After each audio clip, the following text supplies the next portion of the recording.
Here today, looking at doing an unpack video of the Lumia 800. In market, you may have already seen the Lumia 710. That Lumia 710 is the low-end, entry-level, almost like an HTC or Samsung equivalent. I think the reason why I call this a ceremonial unpacking is because I've already opened it up, but I have to say that quickly found with the device that it was worthy of an unpack. So wish I had done that from the beginning, but here we go. So the opening, sealed, tells you that this is a knockoff. It's actually Nokia. Pull out on it. It's got the usual elevated device, so creates that sense of anticipation. In the cellophane pack, you'll see a QR code, kind of a micro QR code. If you can see it, the size and aspect ratio is about the size of that camera lens. And certainly with these phones now having 8 megapixel phone cameras, there's no reason why it can't be scanning those 2D codes. If you have to use a QR code, not that I'm advocating for it, but if you have to, you certainly can go a lot smaller these days, it looks like. So the Carl Zeiss camera is one of the first things you notice right there, and some quality LED features. Look at that unibody, really beautiful. Nothing to open in here. There's a permanent battery, okay, one time for life battery in it, and there is you see a nice little bevel, slightly raised on that glass there.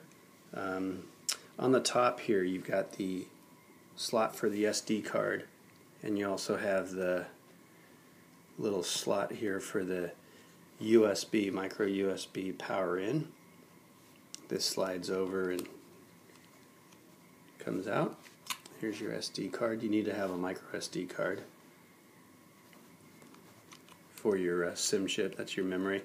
Onboard memory is about 15 gigs available. 16 gig probably hard solid state drive in there. So again, going with that unibody approach and no moving parts or anything else. The solid state of Nokia, very nicely done. Down on the bottom, you have quality speaker and a couple of volume control buttons, a couple of on-off, and here's the lower one's your camera switch, microphone in. Okay, really simple, very simple, beautiful, elegant body. The Windows UX itself, I can do another unpack of that a little bit later to talk a little bit about what's under the hood there. It's exactly what you've seen on any other Windows phone, with the exception of you'll find a couple of Nokia elements, including the Nokia Drive and Nokia Maps, which take advantage of the MapQuest acquisition. Anyway, obviously you can see I've already uploaded a couple of things, including logged in with my Windows Live account. One word of note: if you are logging in with a Windows Live account, make sure you're logging with the right one. Otherwise, you can only log in once. It becomes a permanent ID for this phone, and it's what everything else connects to. So all these tiles connect to that. So make sure you're logging in with the right one. I made the mistake of logging in with the one from our Xbox at home, and you want to make sure that you're going to have all your Facebook, your LinkedIn, everything else connected to it. I'll show you why later on. Anyway, that's the first thing that you see is this beautiful phone, beautiful, really well made, very solid feeling phone.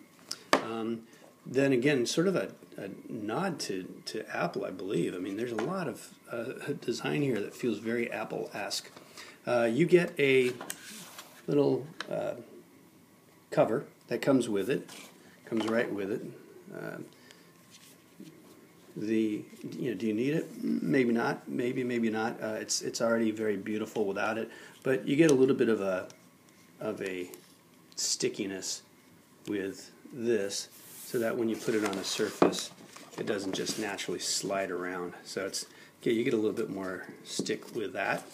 Underneath is another box. Again, very, very light on the information. In fact, there's a lot more product safety and legalese kind of stuff then quick guide in 2 different languages. But that's the extent of it. It's very much like Apple, which is almost out of the box, ready for you to use, and ready to use usability.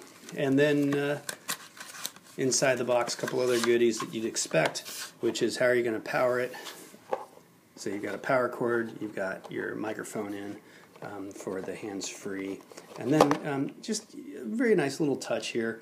If you're going to do a USB plug, why not make it beautiful and nicely designed? And so there's a little whimsy in there as well, and again a head nod to Apple with a white frame and white frame that goes with nothing else from what I can tell. All right, so that's the Lumia 800 unbox, and again, great experience so far. I'll share more with the UX and usability, but this is a device that, although there's some talk about standing on the shoulders of Apple and Android, it's absolutely at a minimum a parity product, if not even better in some ways than the Apple OS, iOS devices that we've been using. So very excited. Highly recommend. Thumbs up endorsement for the Nokia Lumia 800.